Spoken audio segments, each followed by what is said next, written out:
souveraineté. C'est de cela justement qu'il s'agit. Parce qu'avant l'arrivée du capitaine Ibrahim Traoré au pouvoir, au Burkina Faso, nous n'avions pas la liberté de nos choix stratégiques.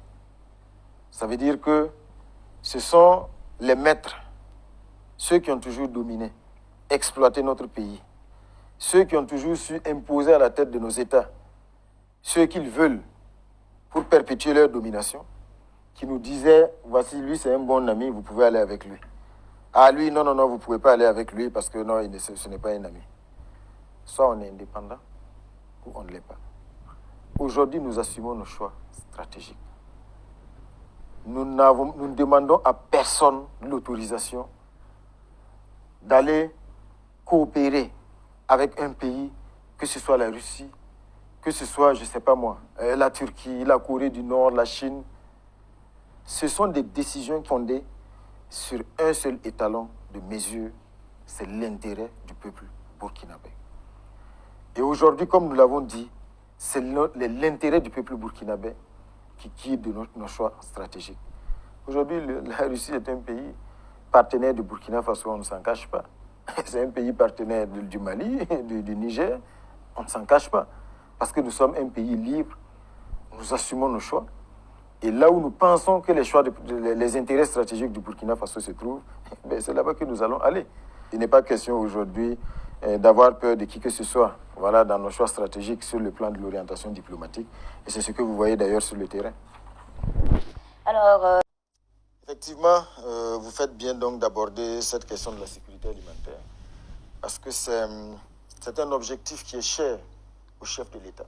Ce n'est pas normal que 65 ans après l'indépendance, le Burkina Faso, malgré les ressources, malgré le fait qu'on sait que le peuple burkinabé est un peuple travailleur, continue aujourd'hui de tendre la main pour manger.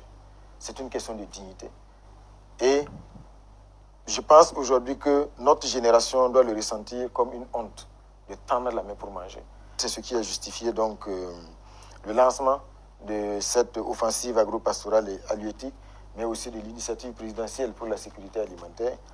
Et comme vous l'avez constaté, il y a eu beaucoup de choses qui ont été faites.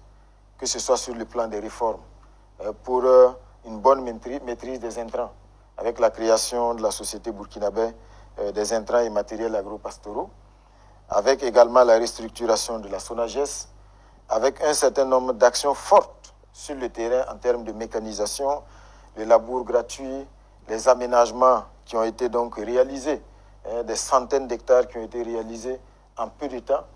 Et tout cela a déjà produit des résultats. Je pense que la dernière campagne, en termes de production céréalière, c'est plus de 6 millions de tonnes de céréales qui ont été produites. Et pour dire que les impacts sont déjà perceptibles. Ça, c'est pour ne citer que les céréales. Mais il y a les autres secteurs, que ce soit le secteur halieutique, parce que là également, l'objectif de l'offensive agro-pastorale et halieutique, c'est de pouvoir très vite atteindre une production de moins 100 000 tonnes de poissons par an, ce qui correspondrait à peu près la moitié des besoins de consommation nationale. Aujourd'hui, nous sommes à peu près à 30 000.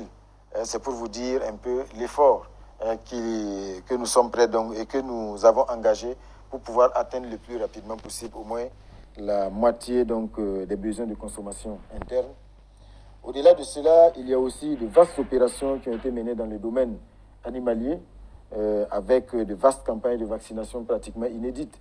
Et une campagne largement subventionnée, il y a eu des vaccinations même gratuites. Et il y a eu également des vaccins qui ont été donc faits à des coûts très, très réduits. Donc, c'est pour vous dire que c'est véritablement un combat qui est engagé avec la même détermination que celle que nous mettons également dans la lutte pour la reconquête de notre territoire.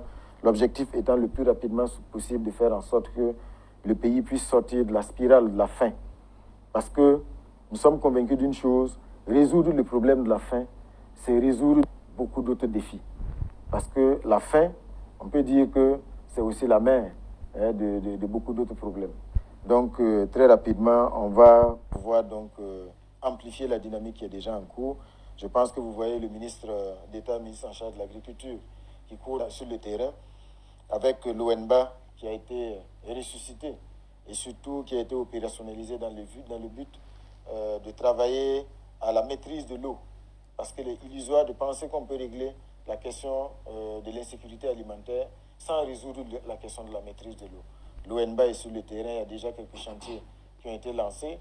Eredougou, Goulouré dans le centre-ouest, Boulbi ici à côté de Ouagadougou, Diaradougou dans l'ouest, et il y a d'autres chantiers comme ça qui vont être lancés parce que l'ONBA a vocation le plus rapidement possible à faire en sorte que nous améliorons donc la maîtrise de l'eau pour ne pas juste nous contenter de la saison des pluies, mais pouvoir donc avoir plusieurs cycles de production dans les régions, ce qui pourrait garantir donc une augmentation significative des quantités produites et qui vont aussi nourrir bien sûr les unités de transformation pour avoir de la plus-value, mais aussi que les Burkinabés puissent consommer ce qui est produit ici, c'est plus sain et surtout ça permet de mieux structurer les filières, de créer des emplois, de créer des richesses. Alors, seront raccourcis. Je pense qu'en la matière, le mot d'ordre qui a été lancé et surtout ce à quoi nous avons engagé tous les départements ministériels sur instruction du chef de l'État, c'est la célérité. Il n'y a plus de place au Burkina Faso pour des chantiers qui travaillent le jour et qui dorment la nuit. Les chantiers doivent fonctionner H24. Parce qu'on ne peut pas se payer le luxe de perdre du temps sur des questions aussi urgentes. C'est pour cela que vous pouvez avoir la garantie qu'il y a un suivi qui est fait de très près de tous les chantiers qui sont lancés pour s'assurer véritablement que les choses aillent bien, que les choses aillent vite. Donc, à ce niveau, je pense que c'est des choses qui se constatent sur le terrain. Les différents départements ministériels, les différents ministres sont sur le terrain parce que la rigueur qui est donc attendue ne peut pas s'accommoder donc d'une gestion à partir des bureaux, à partir des ministères. Donc les ministres sont sur le terrain pour suivre les chantiers et s'assurer véritablement que les choses se fassent dans les règles de l'art, vite et bien. Le nouveau code minier a vocation à révolutionner le secteur minier du Burkina Faso. Parce que c'est un nouveau code minier qui est bâti sur une seule vision, faire en sorte que l'activité minière au Burkina Faso crée du développement. Faire en sorte que les retombées de l'activité minière soient plus perceptibles et soient plus amplifiées au profit des citoyens burkinabés. C'est pour cela que beaucoup de décrets d'application du code minier ont déjà été adoptés.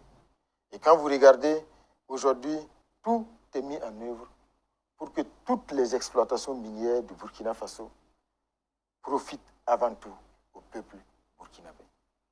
Donc, après l'adoption de ce code minier et de ces décrets d'application, le pays va tirer de plus grands avantages de cette exploitation minière et surtout avec également l'adoption du contenu local qui fait aujourd'hui, qui enjoint les entreprises, les sociétés minières à accorder donc la priorité à l'expertise nationale, aux fournisseurs nationaux.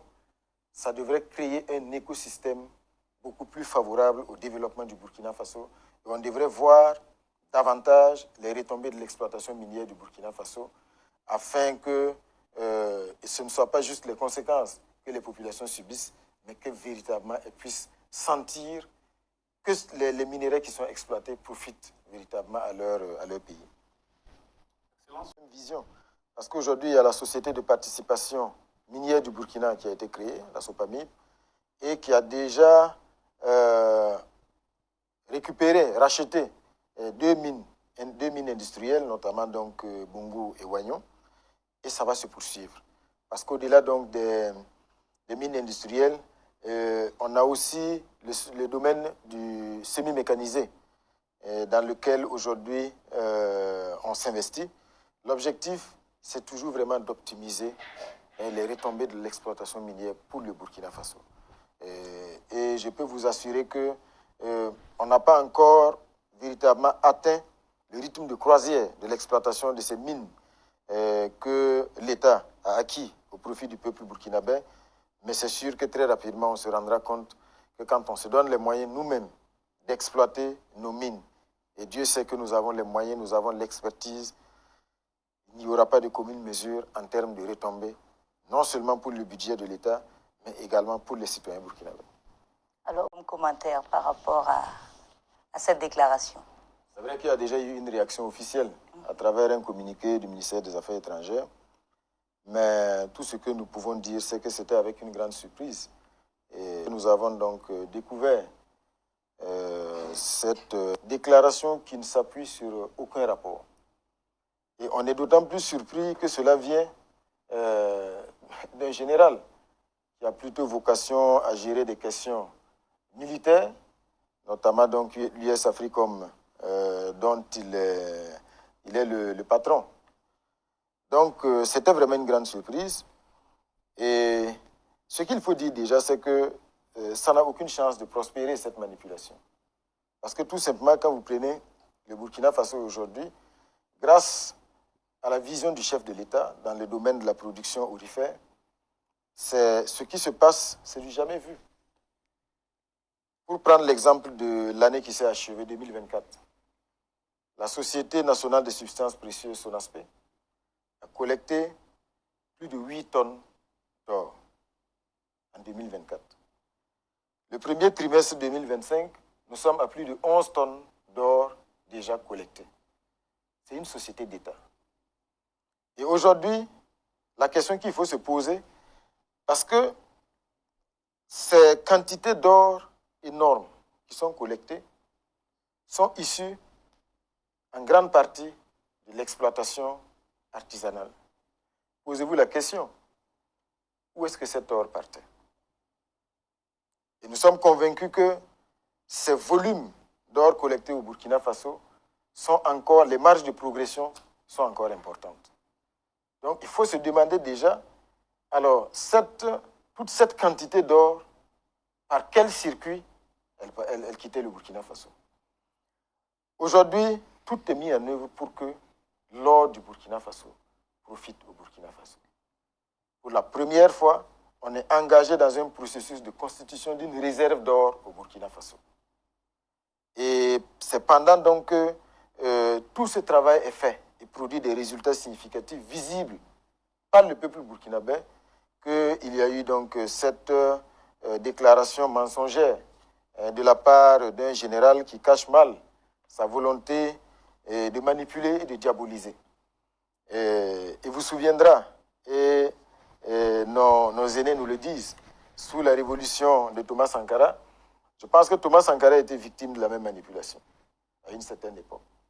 On l'a accusé de tous les péchés d'Israël, accusé d'enrichissement illicite, et tout cela participait d'une volonté de le diaboliser, de manipuler les opinions, et pour créer les conditions favorables pour ce qui s'est passé. Donc, est-ce que ceci explique cela? Nous n'allons pas dire tout de go que c'est de cela qu'il s'agit, mais nous sommes convaincus d'une chose, cette déclaration du général américain, elle n'est pas anodine, mais aujourd'hui, vous voyez toute la réaction, tout le tollé que cela a suscité. C'est une déclaration qui n'a aucun lien avec la réalité sur le terrain, et ce général ferait mieux de s'occuper des questions militaires, parce qu'en termes de manipulation, il brille par sa médiocrité. Excellent. Alors, ce qu'il faut dire à ce niveau également, c'est que c'est l'une des grandes priorités qui nous a été assignée par le chef de l'État. Parce qu'aujourd'hui, il est illusoire de penser qu'on peut transformer structurellement le Burkina Faso, créer les bases d'un développement durable sans résoudre les questions d'infrastructure. Il est aussi illusoire de penser aujourd'hui qu'on peut régler cette question en restant dans les mêmes pratiques. Je l'avais expliqué face aux députés. 1 kilomètre de route en béton bitumineux est évalué entre 500 millions et 1 milliard. Le réseau classé du Burkina Faso compte aujourd'hui plus de 15 000 kilomètres. À peu près le tiers aujourd'hui est bitumé. Et même ce tiers bitumé, quand on regarde de près, une bonne partie est dans une situation de dégradation. Comment vous pouvez penser, si on ne change pas d'approche, comment on peut penser résoudre cette question? C'est pour cela que l'initiative Faso Mebo a été lancée par le chef de l'État, qui est une initiative aujourd'hui qui nous permet de nous doter des capacités pour pouvoir agir sur le terrain en régie, c'est-à-dire déployer le matériel et réaliser un certain nombre d'infrastructures routières en régie. Et c'est ce qui se passe aujourd'hui. Vous avez été témoin de la remise d'un lot de matériel impressionnant à Faso Mebo, qui est déjà engagé sur le terrain avec, bien sûr, certaines infrastructures prioritaires. Et l'autre volet également qui rend urgent et stratégique la mise en œuvre donc, de Faso Mebo et surtout la réalisation des infrastructures, c'est que les infrastructures doivent soutenir les opérations de reconquête du territoire. Aujourd'hui, nous avons des zones qui sont reconquises en cours de consolidation, mais la consolidation passe également par la réalisation de bonnes routes. Parce qu'aujourd'hui, nos soldats, nos vaillants combattants font face à un ennemi qui brille par sa lâcheté. Et chaque fois que les zones sont conquises, ce qui lui reste maintenant, c'est venir mettre des engins explosifs, enterrer des engins explosifs. C'est parce qu'effectivement, le réseau routier vétuste et qui dans certaines zones n'existe même pas, permettent effectivement de pouvoir donc le faire. Donc la réalisation de ces routes-là fait partie aujourd'hui de la dynamique de reconquête et de consolidation donc, des zones du Burkina Faso. Et c'est appelé à s'intensifier. Et certainement très rapidement, vous allez donc voir Faso Mebo, vous allez voir concrètement donc, les premières réalisations de Faso Mebo. Ça va s'amplifier parce que le matériel va encore être acquis pour constituer davantage de brigades et afin de pouvoir répondre donc, à cet impératif de réalisation d'infrastructures routières partout au Burkina Faso. Quelles sont les perspectives Significativement améliorées parce qu'il y a eu des centrales thermiques qui ont été récupérées. Il y a également un certain nombre de projets de court terme qui ont été opérationnalisés qui permettent aujourd'hui de pouvoir améliorer nos capacités endogènes de production. Parce que toutes les crises que nous avons vécues ont fini de nous révéler et de nous conforter qu'il faut que nous puissions développer à l'intérieur des capacités qui nous permettent aujourd'hui de faire en sorte que l'énergie électrique puisse être disponible partout en quantité suffisante. Et donc la dynamique se poursuit. Il y a des projets en cours qui sont autant des projets dans le domaine du thermique que dans le domaine du solaire. Et donc tout cela devrait nous permettre d'améliorer, de continuer, d'améliorer et d'augmenter les capacités endogènes donc, de production de l'énergie électrique. Parce que sans l'énergie électrique, il est illusoire également de penser qu'on peut développer le secteur de la transformation. Parce qu'il faut produire, mais il faut également transformer pour créer de la plus-value, créer des emplois, créer de la richesse et faire en sorte que les Burkinabés soient fiers de consommer des produits au Burkina Faso, transformés au Burkina Faso et distribués au Burkina Faso. Ce sont des produits qui sont sains et puis qui permettent donc d'asseoir les bases véritablement d'un secteur industriel fort qui contribue significativement au développement. Alors tout ce que je peux vous dire, c'est que ce qui s'est passé récemment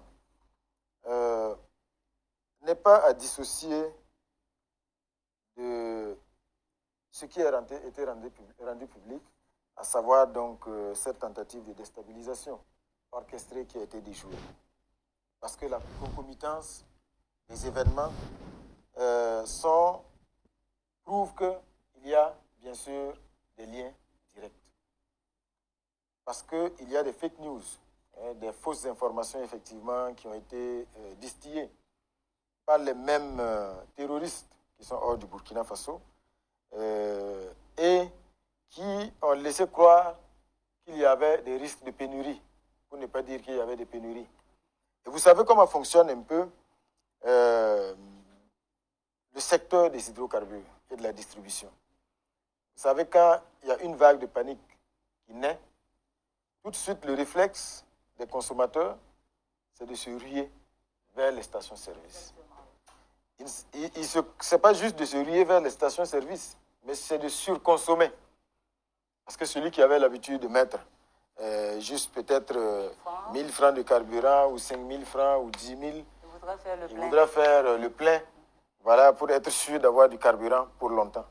Et quand tout le monde vient en même temps dans les stations-service et surconsomme, la conséquence immédiate, c'est que la station va être vidée.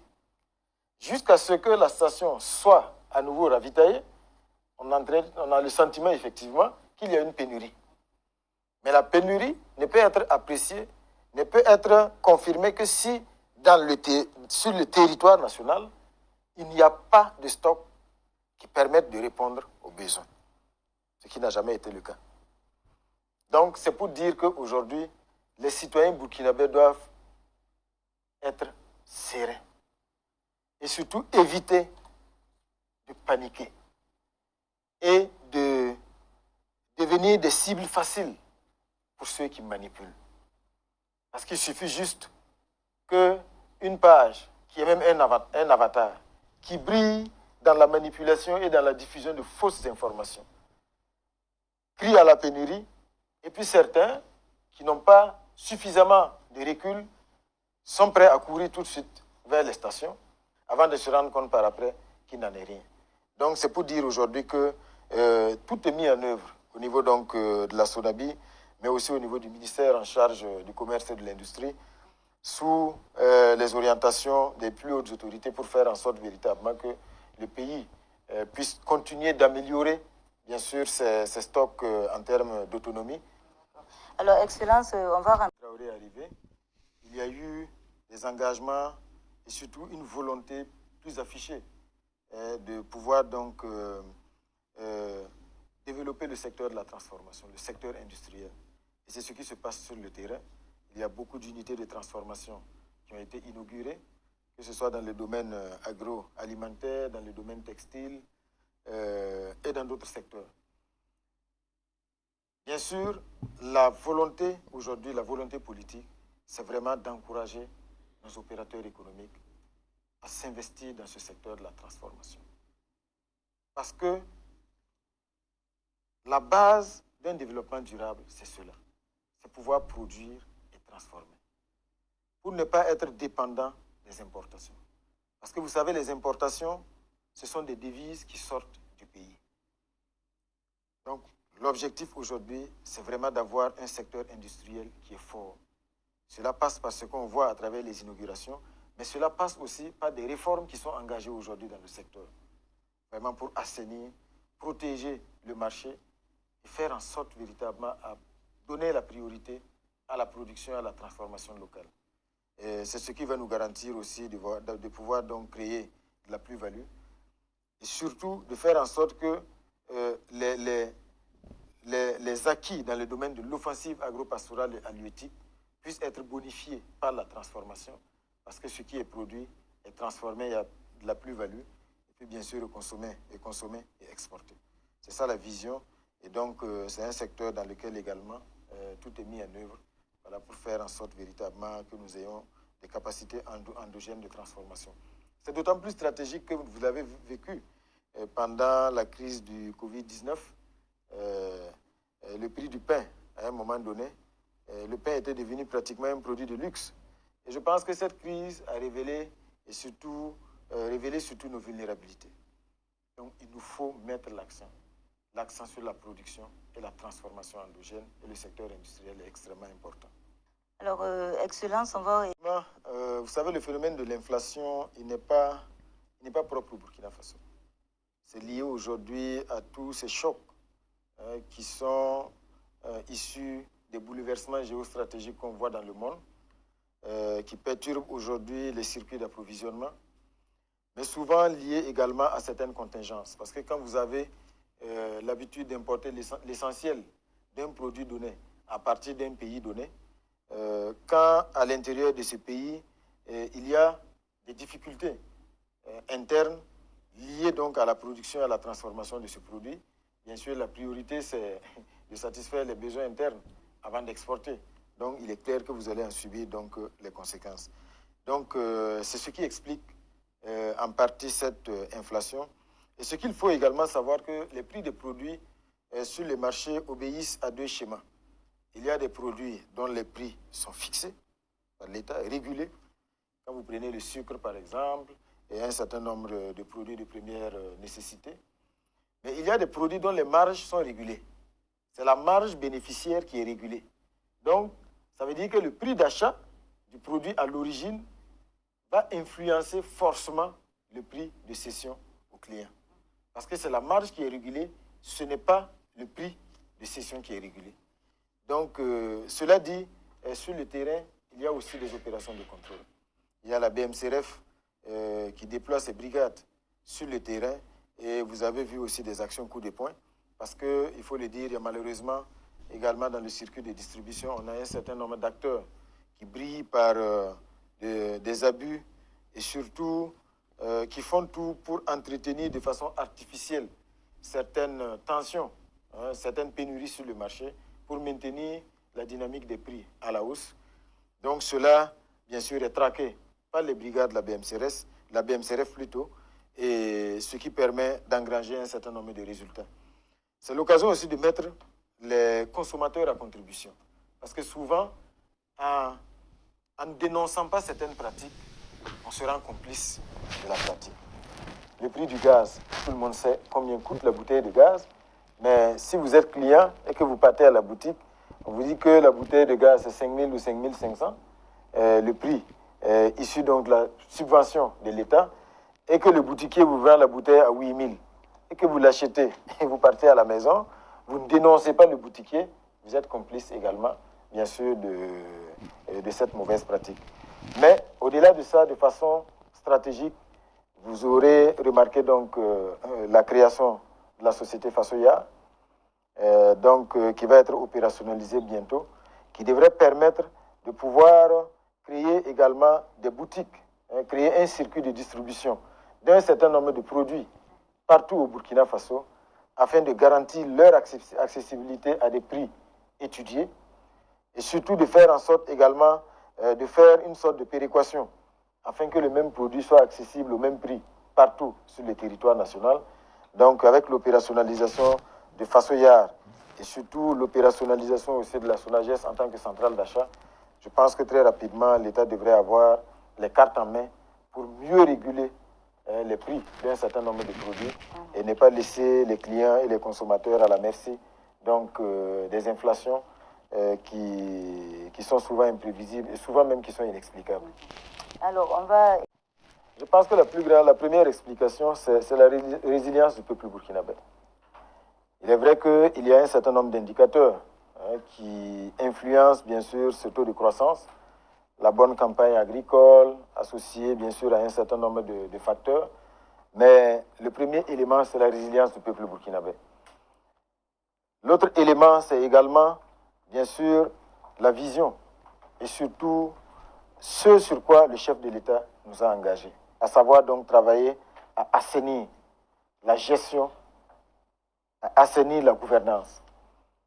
Aujourd'hui, quand vous prenez le budget, en dépit des contingences et tout, le déficit a été baissé entre 2024 et 2025. Parce que le chef de l'État le dit toujours, il ne faut pas que l'on vive au-dessus de nos moyens. Il faut que chaque prêt que nous allons consentir puisse contribuer à la réalisation d'actions qui vont avoir des impacts significatifs, réels et visibles.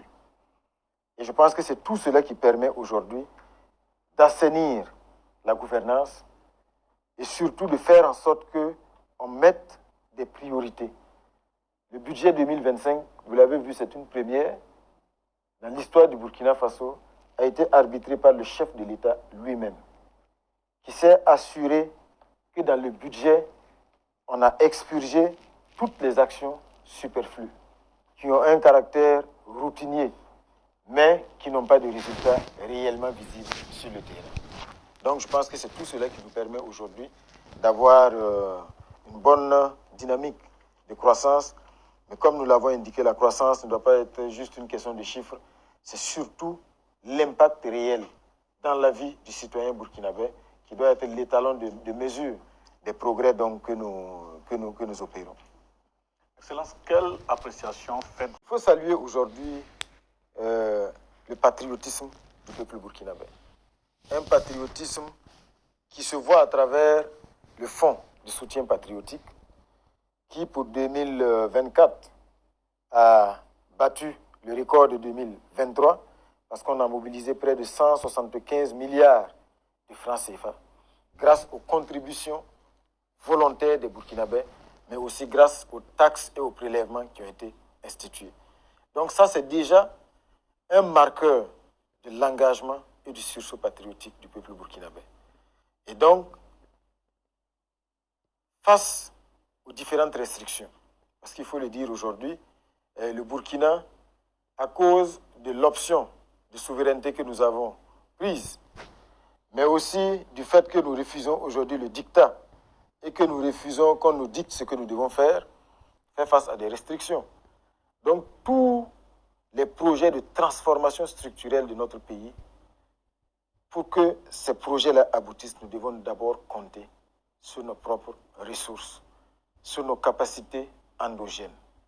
C'est pour cela qu'il faut saluer cette dynamique, saluer les performances des différentes régies de mobilisation qui, chaque année, améliorent donc ces performances-là et permettent de mobiliser davantage de ressources internes. C'est ce qui permet aujourd'hui de mettre en œuvre toutes les actions sur le terrain qui ont vocation à transformer structurellement le Burkina Faso. Alors, il y a aussi... Franchir du dictat de ces pays qui nous ont toujours considérés comme leurs esclaves, il faut que nous puissions travailler véritablement, à créer les richesses à l'intérieur, nous donner nous-mêmes les moyens de nos ambitions. Vraiment un fléau qu'il faut combattre avec la dernière énergie. Et vous êtes témoin aujourd'hui du mot d'ordre de zéro tolérance à la corruption, si fait que tout est mis en œuvre au quotidien, véritablement, pour traquer ce phénomène-là, pour le réduire, parce que c'est une source importante de déperdition. Et malheureusement, ça vient affaiblir les capacités ou les résultats des actions de l'État sur le terrain. Mais la lutte contre la corruption, ce n'est pas juste, ne doit pas juste être le fait de l'administration et de l'État. Les citoyens doivent y contribuer. Et surtout, ne pas céder. La dernière fois, je pense à signaler, le chef de l'État le disait, mais quand vous arrivez dans une administration et que les règles pour pouvoir accéder à un document donné sont établies et qu'on vous demande de donner quelque chose, si vous donnez, c'est que vous êtes complice. Vous êtes le corrupteur. Parce que pour qu'il y ait corruption, il y a le corrompu, mais il y a aussi le corrupteur. Donc c'est amener tout le monde également dans ce même élan, dans le sursaut, aujourd'hui, dans la réaffirmation de la dignité du peuple burkinabé, du Burkindi, là, qu'on puisse aujourd'hui travailler véritablement à tordre le cou à ce phénomène de la corruption et faire en sorte vraiment d'assainir l'ensemble de la gouvernance à toutes les échelles. Sinon, c'est un combat qui est mené vraiment avec la plus grande détermination. On a justement eu un petit aperçu de l'ampleur. Mais je pense que si vous parlez de suite, c'est surtout les suites judiciaires. Bien sûr. Parce qu'à ce niveau, effectivement, bon, je pense que le juge l'avait dit. C'est sûr que peut-être l'instruction suit son cours, parce que ce procès-là a permis également de mettre en cause non seulement d'autres personnes, mais de révéler d'autres pratiques qui étaient là et qui sont tout autant passibles de poursuite que l'affaire Théa elle-même. Donc, c'est sûr qu'au niveau donc, de la justice, l'instruction suit son cours. Mais déjà au niveau administratif, vous avez été témoin de tous les enseignements que nous avons tirés en ordonnant déjà un audit général dans les différents ministères et institutions, mais en prenant déjà des mesures à travers des circulaires qui ont été donc signées pour enjoindre les ministres, mais aussi les présidents d'institutions, à regarder de près et faire en sorte que ceux qui sont commis à la gestion de ces ressources-là ne soient pas maintenus à ces postes trop longtemps. Le délai qu'on a donné aujourd'hui, c'est 3 ans, pour ne pas laisser les gens s'asseoir et surtout asseoir des pratiques voilà, qui sont malsaines, mais de façon durable dans les ministères. Je pense que l'affaire Théa, au-delà de tout, a un caractère pédagogique et a révélé aussi les failles de l'administration. Les failles de l'administration, et nous travaillons aujourd'hui à combler ces failles-là et faire en sorte à réduire bien sûr, les marges de manœuvre de ceux qui sont chargés de gérer les deniers publics, parce que ce sont ces marges de manœuvre, quand elles sont importantes, qui ouvrent la porte à des pratiques comme celles que nous avons découvertes donc, dans les procédures. L'affaire est déjà en justice. À ce stade, je ne peux pas vous dire, je ne suis pas dans le secret de Dieu et le secret de l'instruction, mais il est clair que le processus de réhabilitation du stade du 4 août pour son homologation a été manifestement entaché de pratiques et de malversations. Je pense que ça, c'est une évidence et nous espérons vraiment que l'enquête qui est ouverte et surtout le dossier qui est en cours au niveau de la justice permettra de situer toutes les responsabilités et surtout qu'on puisse châtier ceux qui se seront rendus coupables, voilà, de malversation donc dans ce processus-là, qu'ils puissent être châtiés à la hauteur donc, de leurs crimes. Dans tous les cas, pour le stade du 4 août, comme vous l'avez vu, il y a des décisions fortes qui ont été prises. Le chef de l'État donc, a autorisé, il y a un début d'année, que l'on puisse donc aller vite en impliquant une entreprise qui a vraiment l'expertise, qui a déjà homologué des stades dans d'autres pays, à des coûts nettement inférieurs que ce que la réhabilitation du stade du 4 août a déjà coûté. Et aujourd'hui, les résultats sont déjà palpables. Le délai court jusqu'en juin. Mais à ce stade, déjà, ce que nous voyons sur le terrain nous convainc que le stade devrait être disponible le plus rapidement possible afin que les fans du sport burkinabé, ceux, bien sûr, qui jusqu'à présent sont frustrés de toujours voir nos étalons, nos ambassadeurs du sport, être obligés d'aller donc jouer, les journalistes y compris, aller jouer hors, loin de nos bases, qu'ils puissent venir au stade, soutenir leur équipe. Je pense que ça devrait se faire le plus rapidement possible.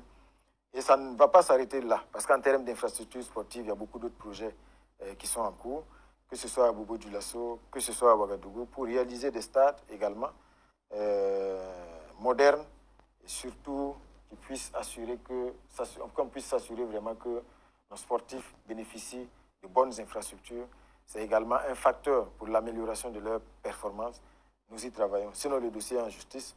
Nous espérons vraiment que les responsabilités vont être situées et surtout que ceux qui auront été donc seront coupables de malversation seront châtiés. Alors, ce qu'il faut dire, c'est que les journées d'engagement patriotique et de participation citoyenne ont donné le temps par leur thème. L'ordre et la discipline.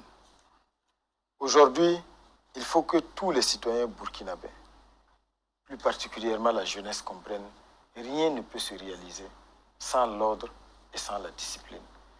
Vous êtes témoins aujourd'hui de ce que nous voyons sur nos routes.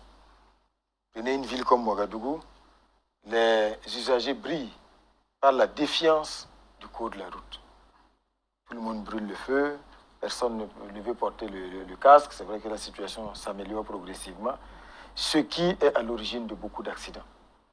Donc ce qui est fait aujourd'hui participe de la volonté de discipliner les citoyens. Ces jeunes, quand vous voyez, qui sont arrêtés et qui sont mis à contribution pour des travaux d'intérêt général, beaucoup comprennent, parce que l'objectif, ce n'est pas juste d'être méchant, mais l'objectif, c'est que ce travail d'intérêt général ait un caractère pédagogique, pour que les uns et les autres comprennent que la récréation, comme on l'a dit, est terminée. On n'a pas continué à faire dans la sensibilisation, parce qu'il y a beaucoup, ce n'est pas parce qu'ils ne le savent pas, c'est juste devenu un sport favori. Chacun se plaît à défier le code de la route, à brûler les feux, à jeter les ordures en ville. Voilà. Donc, il faut qu'on travaille à discipliner. Ça passe par de la sensibilisation, mais ça passe également par de la rigueur. Et ce sont des actions qui ont commencé, qui vont se poursuivre. Ça permet aussi à ces jeunes-là de pouvoir contribuer à l'assainissement de la ville. L'un dans l'autre, c'est bénéfique. Maintenant, comme je vous l'ai dit, ce n'est pas pour être méchant, mais c'est pour vraiment, dans un élan pédagogique, instaurer l'ordre et la discipline dans nos centres urbains et partout au Burkina Faso. Excellence. Aujourd'hui que tout cela participe de ce que nous avions décrit en début d'entretien, à savoir donc cette manipulation. Aujourd'hui, comme vous l'avez effectivement remarqué, il y a beaucoup de fake news. Mais la meilleure manière de combattre ces fake news, c'est d'ériger les barrières dans l'esprit des citoyens burkinabés. Que chaque Burkinabé ait du recul par rapport à ce qui est distillé sur les réseaux sociaux. Parce que très rapidement, on prend l'entête d'une institution et voilà, on met un communiqué qu'on jette sans source. Je pense qu'il y a des actions de sensibilisation qui sont en cours pour que les citoyens comprennent que quand on vous dit qu'une institution a publié une information, le premier des réflexes, c'est d'aller sur la page de l'institution pour vérifier effectivement si la source est avérée. Donc, il faut une éducation vraiment aux médias aujourd'hui. Il faut renforcer cela. Mais aussi, au niveau de la répression, il y a un gros travail qui est fait aujourd'hui, que ce soit au niveau de la BLCC, le CSC. Ce sont autant d'institutions aujourd'hui qui travaillent à ce qu'on puisse identifier. Voilà ceux qui se cachent derrière, donc, qui sont des cybercriminels, on peut le dire ainsi, afin de pouvoir les retrouver et les châtier parce que Internet n'est pas une zone de non-droit. Maintenant, comme vous le savez, il y a aussi les manipulations orchestrées depuis l'extérieur et qui sont entretenues, sont des mensonges qui sont distillés et souvent, malheureusement, pas des médias auxquels beaucoup de Burkinabés faisaient confiance autrefois. Voilà, notamment les médias français qui distillent beaucoup de mensonges, beaucoup de manipulations aujourd'hui, tout simplement parce que le Burkina Faso, parce que le Mali, parce que le Niger ont osé dire non. Sinon, je vous assure que ceux aujourd'hui, ces pays impérialistes qui sont les chanteurs de la démocratie, pour peu que vous acceptiez donc de vous écraser, de céder et d'être à leur merci, la démocratie ne devient plus un étalon de mesure parce que c'est à géométrie variable. En ce moment, vous pouvez faire un mandat, vous pouvez faire 2, 3, et pourquoi pas 4. Même quand vous êtes un militaire et que vous avez fait un coup d'État, pour peu que vous continuiez à jouer le jeu, ben, vous voyagez à l'Élysée, vous êtes reçus dans les grands salons feutrés, mais les populations ne sont plus dupes. Vous savez, ceux aujourd'hui qui manipulent la notion de démocratie pour dire, bon, du moment où il n'y a pas eu vote, il n'y a pas eu ci, il n'y a pas eu cela, tout cela ne prospère plus. Parce que les mêmes pays coopèrent avec des royaumes. Les rois ne sont pas élus, hein. Ou bien la démocratie n'est bonne que pour nous. Aujourd'hui, nous avons une claire vision de ce que nous voulons et cette manipulation ne passera plus. Donc, c'est également une manière d'interpeller nos concitoyens à pouvoir donc prendre conscience de ce qui se joue, lire entre les lignes, ne pas rester au pied de la lettre et pouvoir analyser et comprendre voilà, toutes les dynamiques qui sont en cours. Je comprends leur choix parce que c'est tout à fait conforme à leur, comment dirais-je, à leur vision. Parce que aujourd'hui, comme je dis, beaucoup de travail, leur objectif c'est d'isoler nos pays. Il faut isoler nos pays. Ce n'est pas pour dire qu'au Burkina Faso, nous ne faisons pas face à une crise sécuritaire, mais le peuple burkinabé est debout. Vous savez, il y a beaucoup d'amis du Burkina Faso qui viennent de très loin.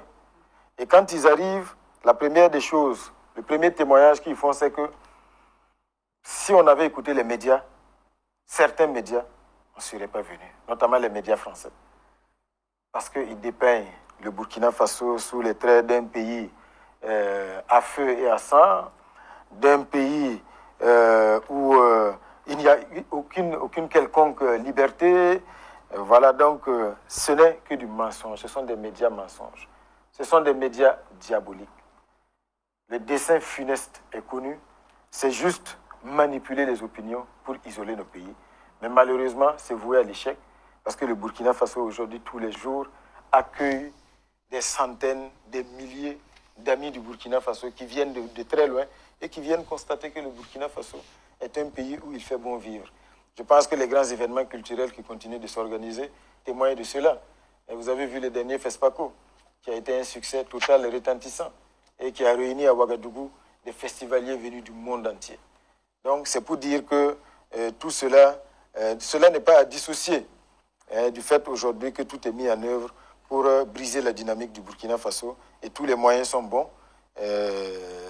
On est conscient de cela, mais ces pays-là, comme je dis, vont se réveiller dans la douleur parce que c'est voué à l'échec. Ces mêmes pays avaient dit à leur compagnie de ne plus venir au Burkina Faso parce que le pays est peint en rouge. Et à un moment donné, les mêmes compagnies reviennent dire bon, on veut recommencer à desservir le pays. Bon, mais c'est un pays qui est peint en rouge. Vous n'êtes pas là, mais il y a beaucoup de compagnies aériennes qui viennent tous les jours, qui desservent Ouagadougou. Il n'y a aucun problème. Je pense que ce sont eux aujourd'hui qui se rendent compte aujourd'hui qu'ils sont pris dans leur propre piège et les choses vont aller toujours ainsi.